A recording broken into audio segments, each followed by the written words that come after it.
Well, hello, friends. Welcome back to Commute Talk. It's really rainy today. I hope it's not too loud.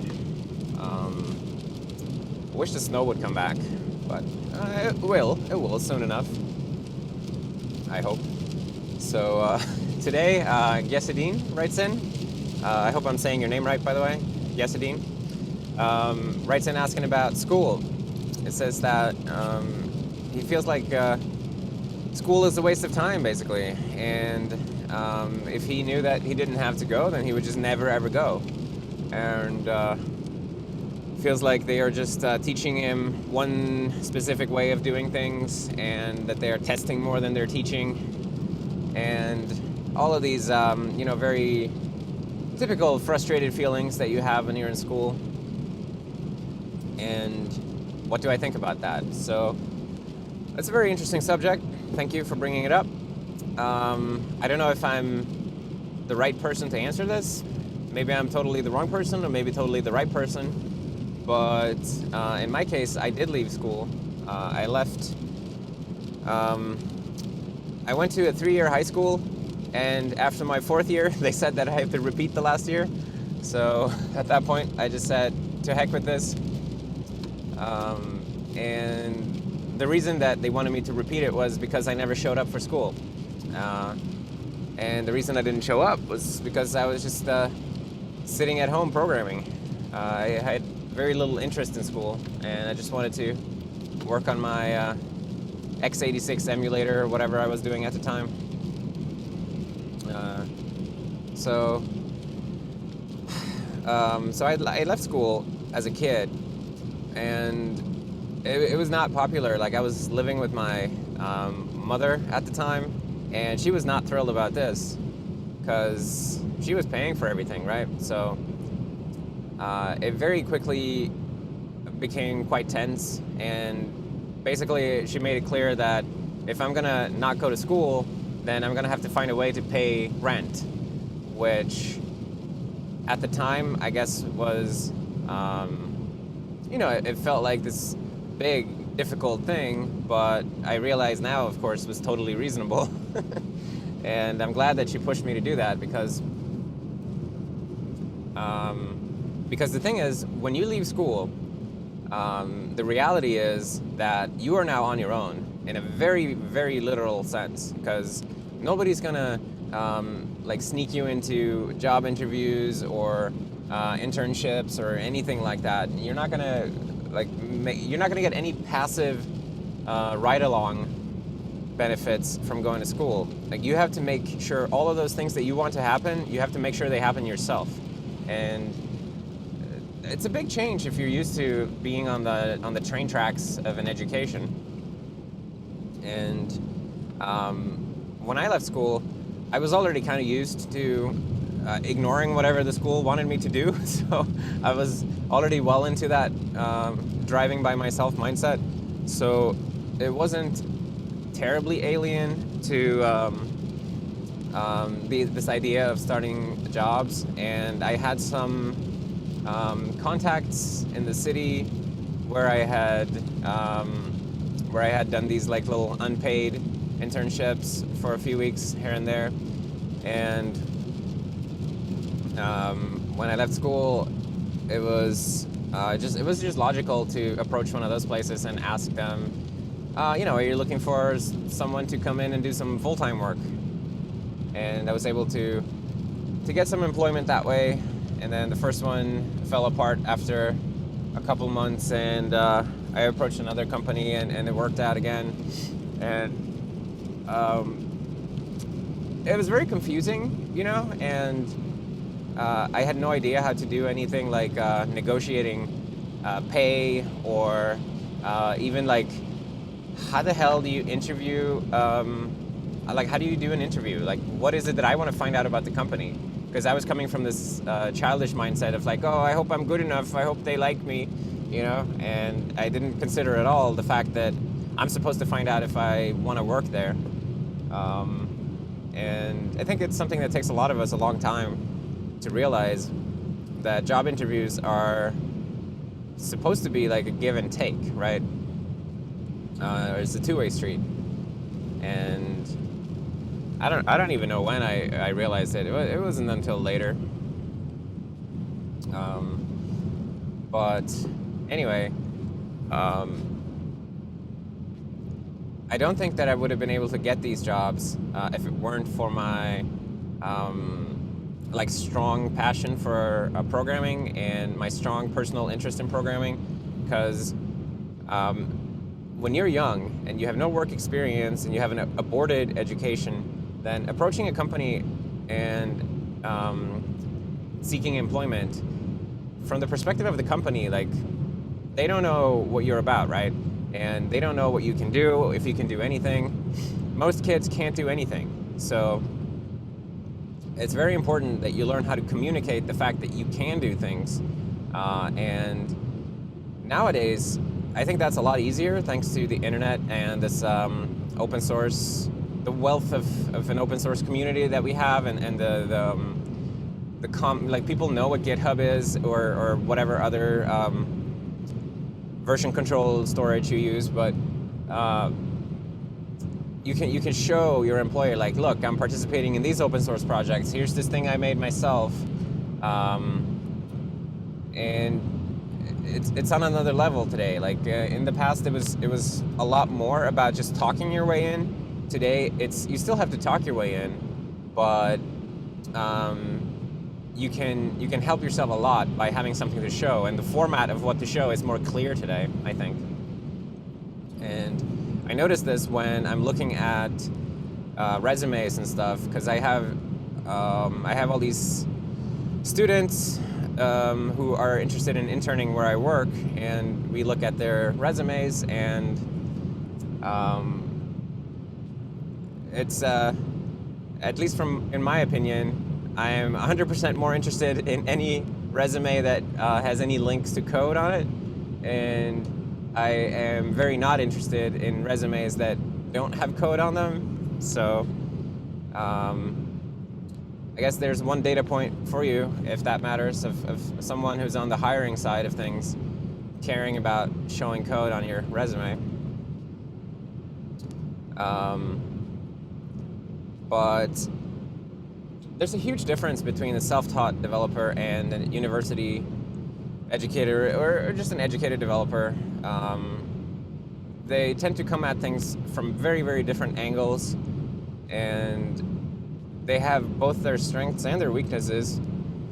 I know that as a self-taught developer, I'm not as algorithm and data structure savvy as someone with a more academic background.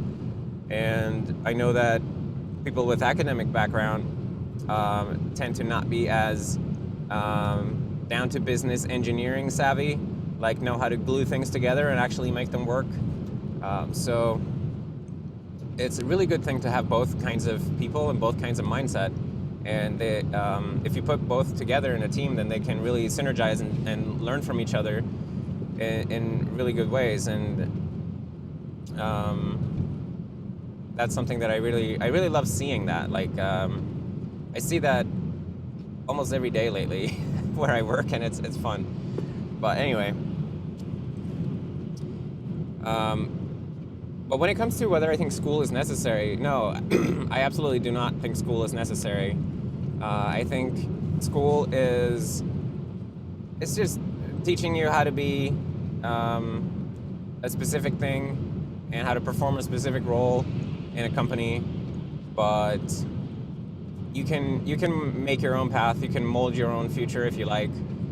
School is not for everyone. Some people feel totally imprisoned when they go to school, and if you're one of those people, then you should take an honest look at, am I willing to do the work that it will mean to leave? Like, am I willing to engage with reality in a much more difficult way, basically? Like, it's a bit like you're switching to playing on hard mode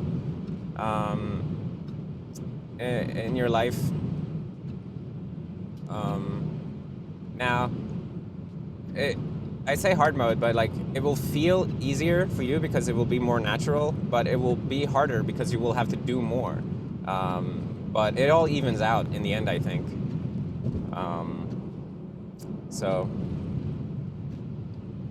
But I don't know. I don't know what kind of person you are.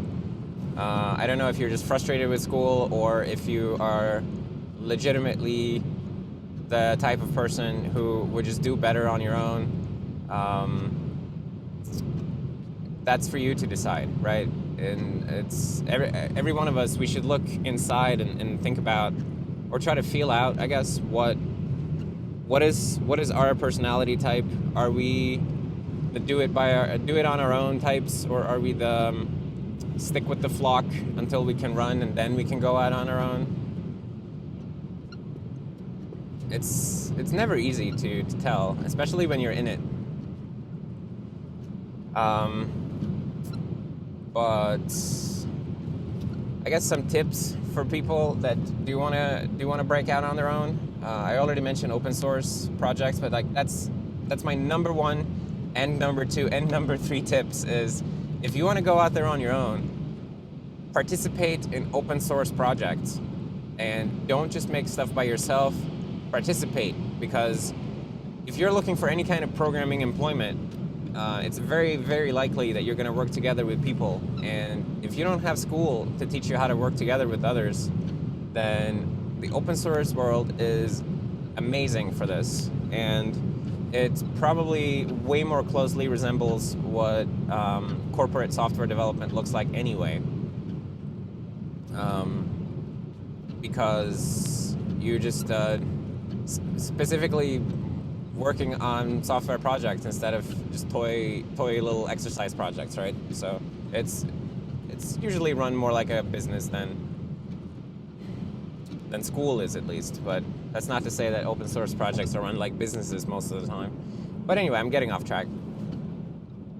But definitely do open source stuff as much as possible, and find something that you really, really like, and specialize in it a little bit, because it's good to try a lot of different things, but it's also good to become extra good at one or two things. You don't want to be too much of a generalist. You want to go deep on something,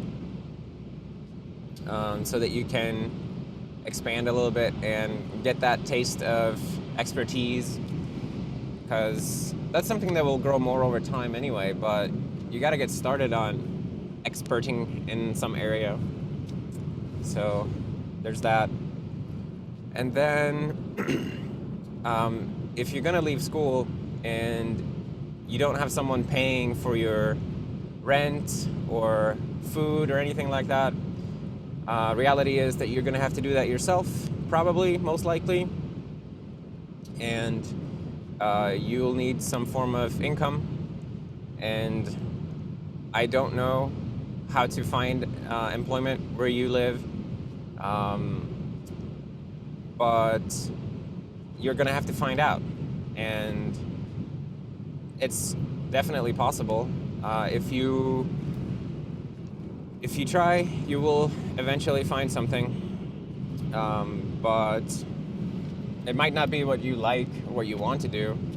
I don't think many people have the luxury of getting a great job when they get their first job, so but you still got to do it.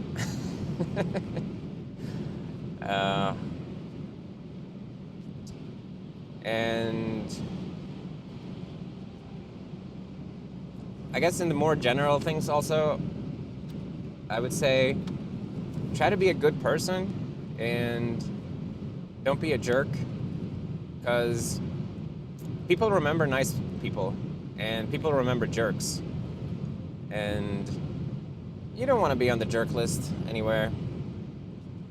I got myself onto a couple of jerk lists in my life, and it's something that has done me no good, and I didn't do the people who put me on their lists, I didn't do them any good either. It was all just stupid, and if I could do things differently, I would. But I can't change the past. But if someone is listening to me, then I would definitely tell them to try to get on the nice list of people, especially when it comes to when it comes to business, and if you're out there on your own with no education, you don't benefit from being a jerk. And just yeah, be a nice person, be a good person. I'm sure you are already, but sometimes when pressure comes into life and we feel stressed and confused or lost, or when things are not going our way, then some personality traits that we are not used to seeing in ourselves, they can suddenly come out. And if you don't have some kind of structure on how you want to be, then it's very easy to just go along with those things when they come out. So it's really worth it to think ahead and decide for yourself that, for instance, you want to be a nice person. You want to treat people nicely. You don't want to talk shit behind people's backs, things like that. Like, just if you just decide these things for yourself, then one day, if you suddenly get the urge to do this, you will have this earlier decision to look back at and say, like, oh yeah, right, I didn't want to be like this. All right, I'll have to let it go. It's a weird thing, and it can be a difficult thing, but it's a worthwhile thing. Yeah.